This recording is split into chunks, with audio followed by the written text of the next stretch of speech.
At ito nga po ang Santo Marco.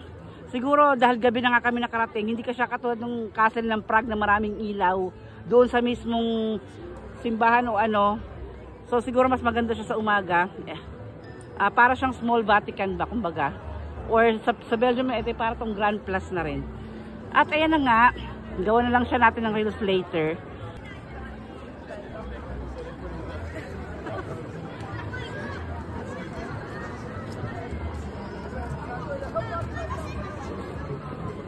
So ito parang square. Oh, yeah. Mag-tiktok na tayo.